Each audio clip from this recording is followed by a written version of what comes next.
So it is today a time where everybody is feeling things are changing. Whether it's scientists, whether it's spiritual leaders, gurus, and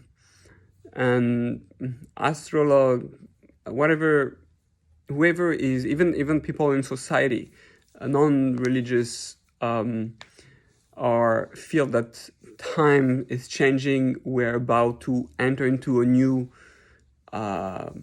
area of life, a new way of thinking, another step to evolution on an economical level, on a technological level, and spiritual level. And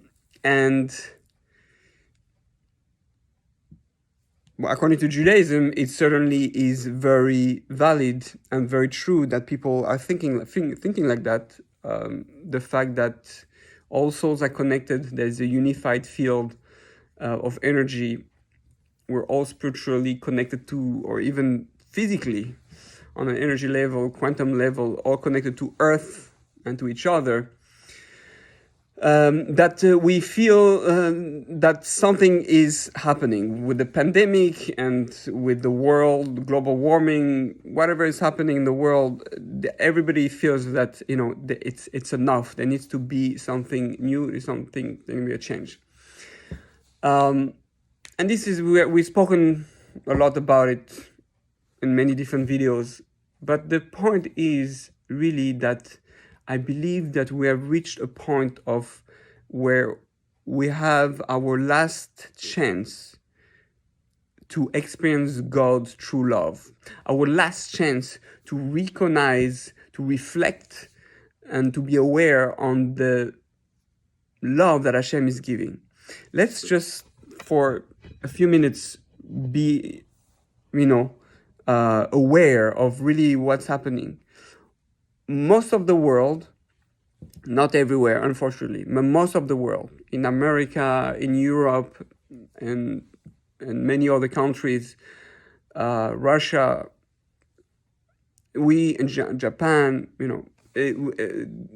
countries have experienced, people have experienced a tremendous amount of physical and emotional and mental pleasure due to the advance of technology.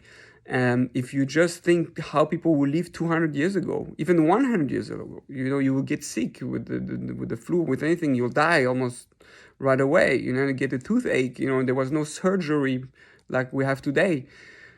Today we're at a time where we feel more safe than ever, in the sense that we can treat almost anything. We are protected from nature, from catastrophes, natural disaster in many ways. But more important, look how much good we have in our life. In terms of the clothings, people are buying clothing. People used to have one clothing for the whole year, for the whole week. And then they will, dress, and when there was a hole, even in your socks, you patched the hole. You didn't have money to buy a new thing. People used to do their own clothing. Food. Every day you can go to different restaurant. You have a fridge open. It's overabundant. You have storage, your own fridge.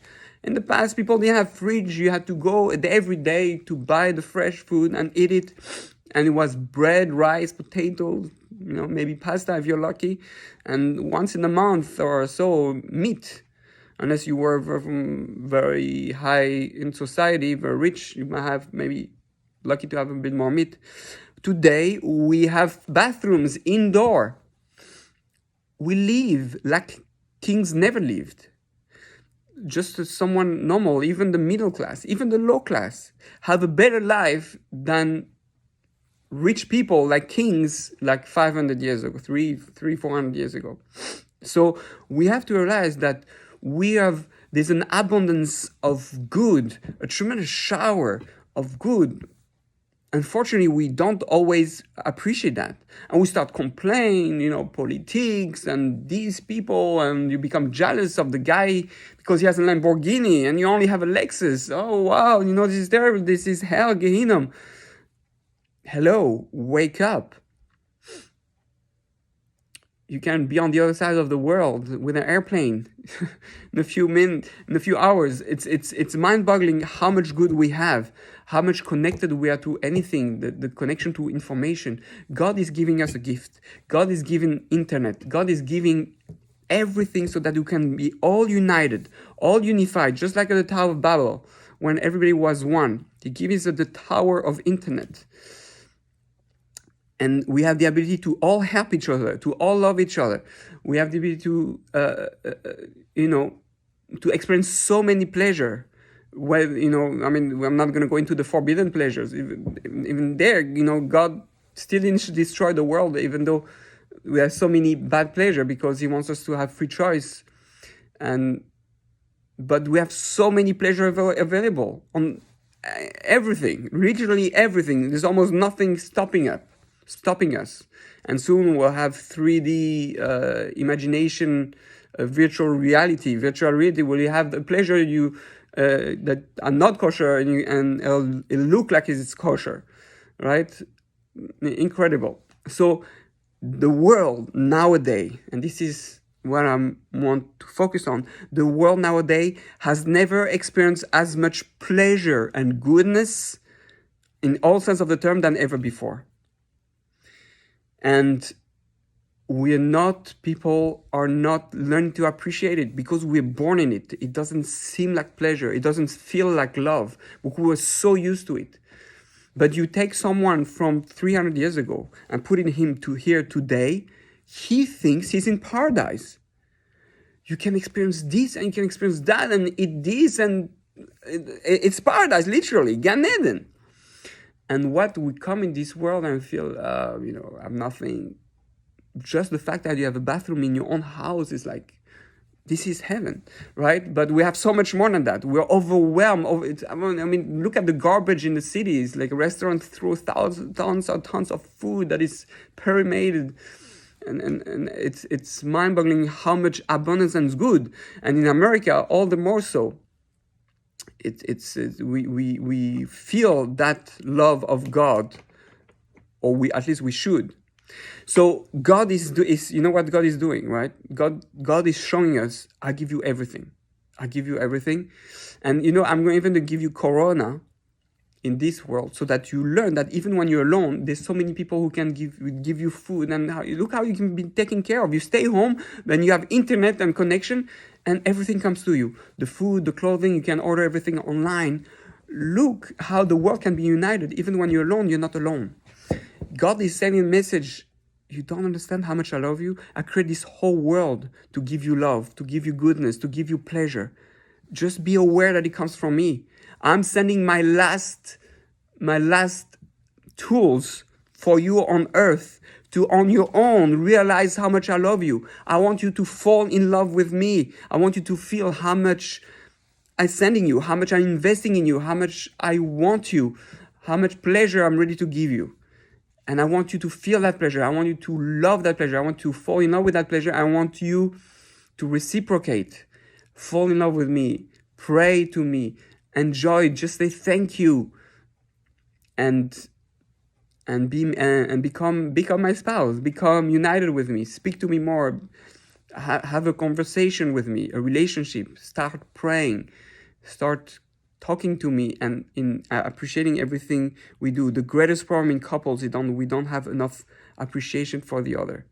We don't celebrate the goodness that the other gives us. We get used to, we get married, and life goes.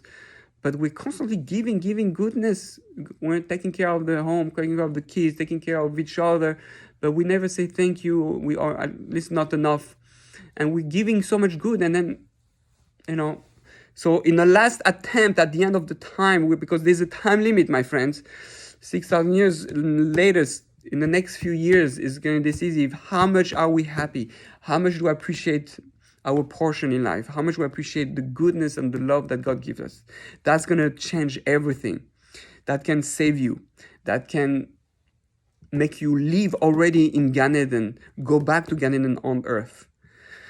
So God willing, may we be aware of the last act of love from God, and may we embrace it and show God that we are aware of it, of his love, and that we love him back.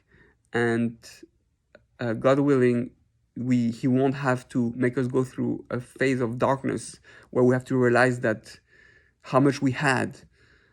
We don't want to be taken away. All the goodness are due to our complete lack of awareness and gratitude. So may it be so. May we see the light, may we see the pleasure, the love, and may we reciprocate and love God back, so that Moshiach can come in a situation of tremendous love and happiness, not through pain, darkness. לא עלינו. ברוך אדוני לעולם, אמן ואמן.